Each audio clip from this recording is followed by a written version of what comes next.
Monsieur Molac, Monsieur Stéphane Saint-André pour le groupe 2 RDP pour 5 minutes.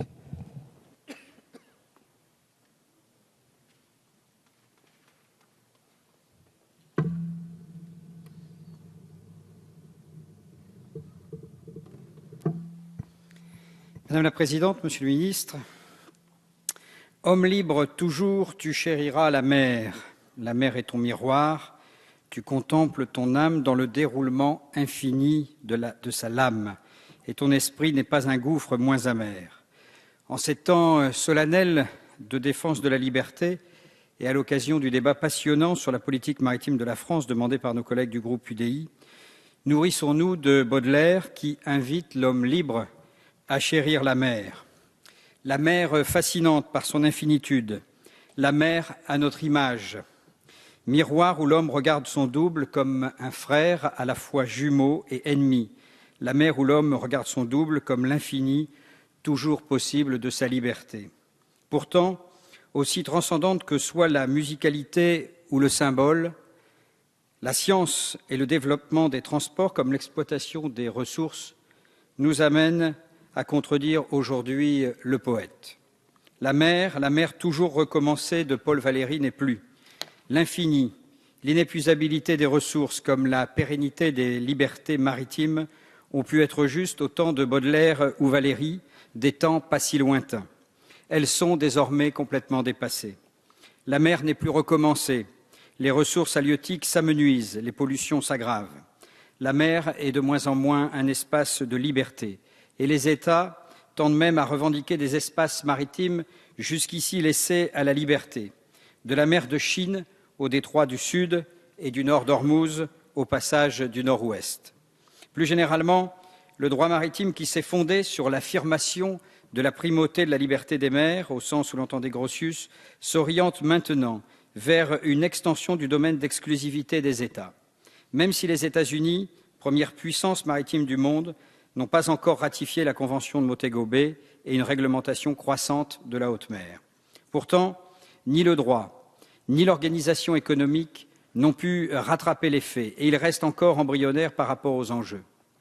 Pour un pays comme la France, le rang de seconde puissance maritime du monde et potentiellement de première, si nous obtenons la reconnaissance de toutes nos revendications dans le cadre du programme Extra-Plac, devient de plus en plus difficile à tenir. Il ne suffit pas, en effet, de revendiquer notre droit. Encore faut-il avoir les moyens physiques de l'exercer. Il ne suffit pas de proclamer notre exclusivité d'exploitation sur un espace dont la richesse est encore souvent potentielle. La pêche atteint ses limites, les autres modes d'exploitation restent au futur pour l'essentiel, de telle sorte que le concept d'exclusivité reste pratiquement difficile à affirmer. Dans ce contexte, la protection de l'environnement maritime apparaît comme un moyen relativement accessible pour un pays comme le nôtre de protéger notre bien tout en affirmant notre droit. Dans une grande partie de nos espaces maritimes, dont l'essentiel en fait se situe dans nos outre-mer, l'exploitation halieutique reste résiduelle et l'exploitation minière potentielle.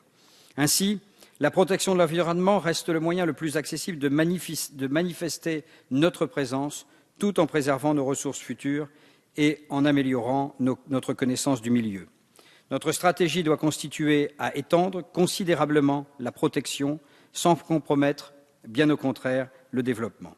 Certaines puissances n'hésitent pas à recourir avec un certain cynisme à des pratiques juridiques pour renforcer leurs espaces maritimes.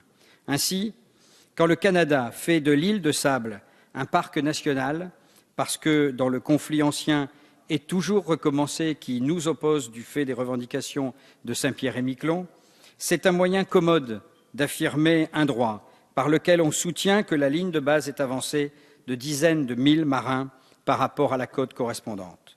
La France ne se donne peut-être pas les moyens de son ambition.